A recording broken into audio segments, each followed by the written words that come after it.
Summer Cash Splash, yeah.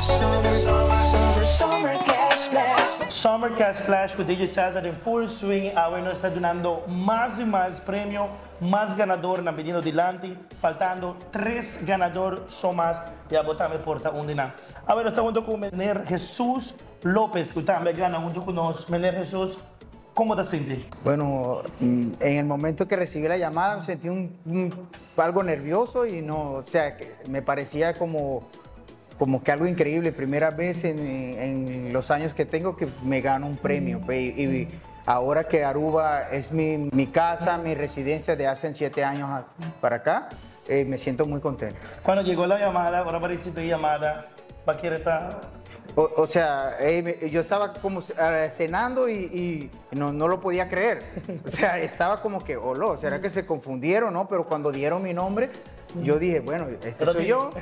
Sí. ¿Tiene algo que me de sus prisa? ¿Me lo va a invertir esa que tiene? Pagar un par de recibos que tengo en mi casa, que eso siempre es mi prioridad. Se você tem qualquer recomendação para qualquer persona, que não está nosso cliente ainda de Digicel, qual é a boa recomendação para nós? Bueno, a mí me parece una empresa, desde que llegué aquí a Aruba, siempre he sido cliente de la empresa y bueno, les puedo recomendar que sí, que se cambien si quieren. Muchísimas gracias, felicitaciones, Okay. gracias por tu confianza en nuestra compañía. Hasta luego.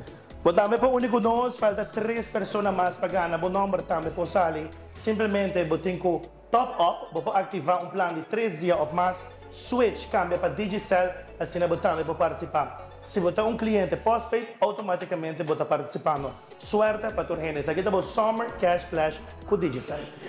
Summer Cash Splash, yeah. Summer Cash Splash.